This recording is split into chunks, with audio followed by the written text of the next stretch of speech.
Hello guys, welcome back to another video from the Frontline Fitness Department. Today I'm going to be putting you through some movements with the set dip bars. These are absolutely belting bits of equipment. Okay, you can find these from a lot of retail stores, get them delivered to you if the delivery's still working amidst the COVID-19 drama. You can also find absolutely tons of them on eBay, Amazon, other retail sites. Plenty of fitness sites absolutely sell them. They're fairly inexpensive if you want to find a half decent pair. Today I'm going to show you some movements you can do at home with just the set dip bars. We'll start off with our push and movement. So if you're absolute basic beginner, we're going to start looking at static holds. Okay, so obviously get the bars, get them underneath your shoulders. You don't want them flared out here, you want them underneath so we get maximum power and we put ourselves into a good position. Once you've warmed up, we're just going to look at holding ourselves. We're not going to hold ourselves with bent arms, we're going to hold ourselves with straight arms. And if you can, try and push the ditch of your elbow forward so it's facing forward. If you can hold that for about 30 seconds, then we're going to start looking at other movements, such as the negatives of a dip. So the negative of a dip would be the eccentric part, where you lower down, then you put your feet down, stand up, come back to the start. And what that's going to do is that's still going to build strength. It's going to start building strength towards being able to do the concentric portion, which is the bit where you push upwards as well. Obviously then we're going to progress to the full dip.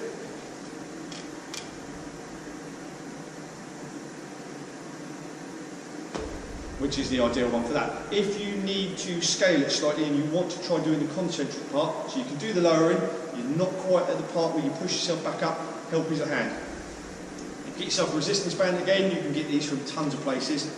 Put these, a little bit of slack on them, over the top of the bars, put your hands on top to keep them in place, knees go on top, lower yourself down.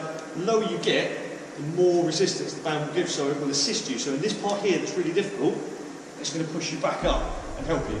And as time goes by, you'll be able to loosen that band even more, even more, even more, until you can do it without. Another thing you can do with the pushing is you could do push-ups off these as well. So we'll sack this one off, turn them up on their sides.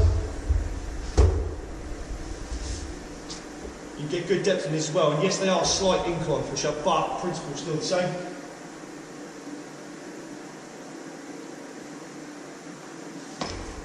If you want to do something push-wise that's a little bit more shoulder-centric, make sure that you've got this in a sturdy position, there's nothing down you're going to fall on. Get your feet up on these and try and do almost like a handstand push-up. It's going to be a plank press version of it. So feet go up.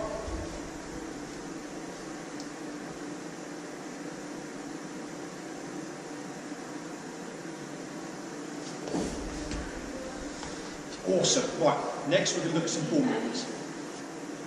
Right, with the push section done, we're going to move on to some pulling movements.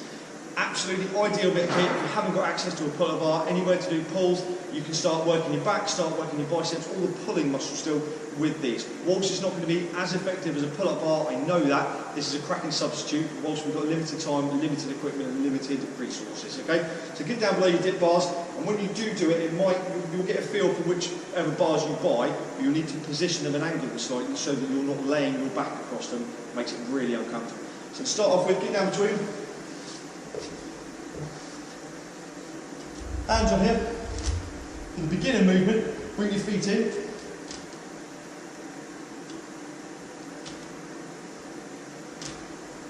If you want to make the movement slightly harder, feet out.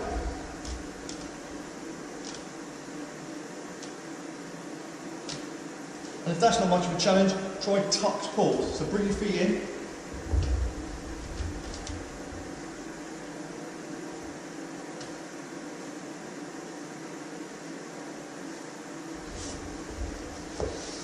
Right, give that a go. Next, we're going to look at core movements. Okay, lastly, we're going to look at some core movements we can do using our dip bars. We're going to do knee raises, we're going to do straight leg raises, and then we're going to show you the isometric part of both. Isometric basically means static without moving. So your knee raises, same as before when we learned how to get in the top position in the static hold. Take our body weight, remember if you can, elbows, ditches your elbows, not here, push them out. Knees up and down. And the isometric part is you're just going to hold on to it.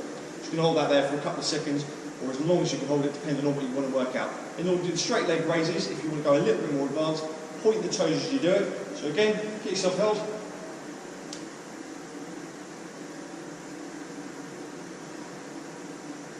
And if you want to hold that, it's just holding exactly the same position. Okay? Have a brilliant day, stay safe, Any questions, give me a shout, and look after yourselves.